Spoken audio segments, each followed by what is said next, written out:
para el uso de la palabra el senador Mario Delgado Carrillo, del Grupo Parlamentario del Partido de la Revolución Democrática, para hablar en contra del dictamen.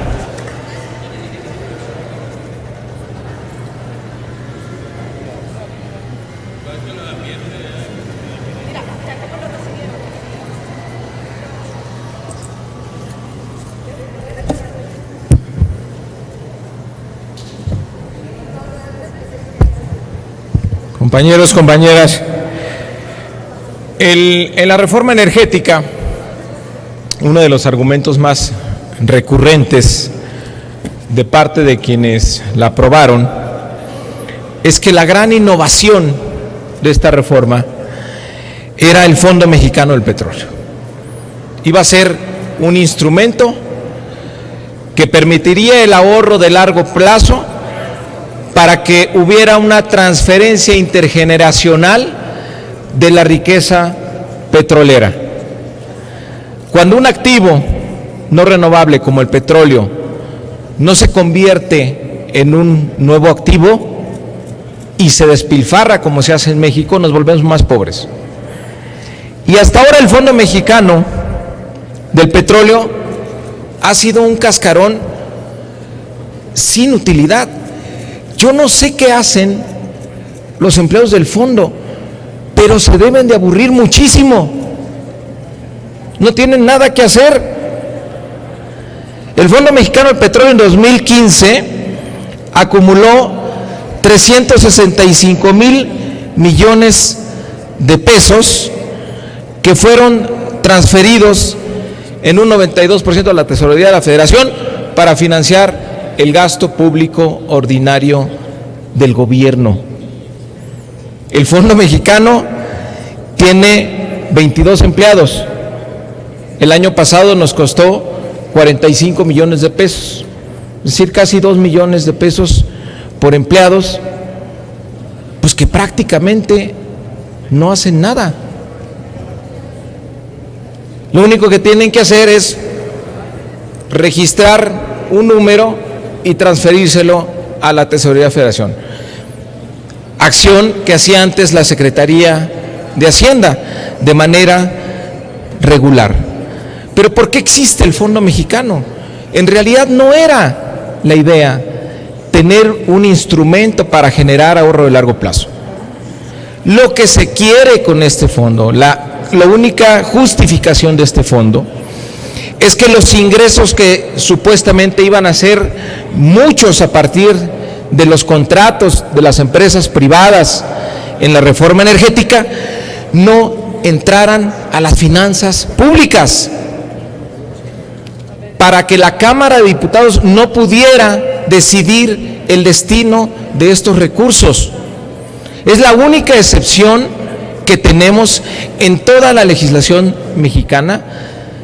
Es la única excepción que tenemos donde no puede decidir el Congreso el destino de estos recursos. Son bolsas determinadas que a partir de la fórmula de distribución que se estableció, difícilmente vamos a ver que estos recursos van a ser destinados para el ahorro de largo plazo o para financiar, como se dijo hasta el cansancio y en toda la publicidad de la reforma energética, para invertir en infraestructura, en desarrollo de capital humano, para tener ahorro de largo plazo, para proyectos de ciencia y tecnología. Incluso se llegó a decir, y así está en la ley, que para financiar becas para los jóvenes. De seguir con esta tendencia, estos precios, tendríamos por lo menos que esperar a que el barril de petróleo llegara a los $100 y que la producción se incrementara en 1 millón de barriles, para que por ahí del 2020-2022 empezara a haber algún excedente que sí pudiera conformar un ahorro de largo plazo y empezara a transformar activos en activos. ¿Cómo se ve la situación actual? Es que eso no va a pasar. Lo que vemos es que esta caja alterna que se creó para que no entre a la bolsa fiscal estos recursos, pues es simplemente una cuenta virtual a la que a mí me parece que tenga 22 empleados, pues ya son muchos. Yo creo que necesitaríamos un par nada más y ahorrarnos por lo menos 40 millones de pesos en su operación. No tienen mucha tarea que hacer. Ya mencionaba también la senadora Dolores Padierna de las proyecciones fabulosas que tenían.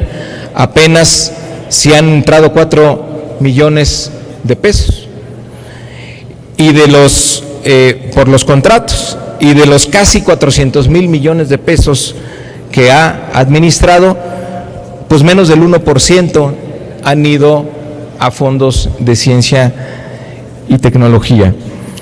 Esto está muy lejos de ser lo que se presumió que iba a ser, como el Fondo Soberano de Noruega, que es un fondo que le da mucha estabilidad a las finanzas de ese país, que garantiza que la riqueza que tienen actualmente por el petróleo no se la consuma nada más esta generación, sino que sean beneficiarios las siguientes generaciones, donde es un instrumento que se utiliza también para regular el gasto público, no para incentivarlo, donde es un instrumento que sí tiene recursos que administrar y tiene que andar se dedica principalmente a buscar proyectos rentables alrededor del mundo para seguir incrementando la riqueza de ese país. Este está muy lejos de ser el Fondo de Noruega, y esto no va a ocurrir tampoco, por lo menos si las condiciones no cambian, de aquí a después del 2020. Y en cuanto al perfil de las personas, yo creo que no se vale descalificar a nadie porque haya estudiado en una universidad u otra.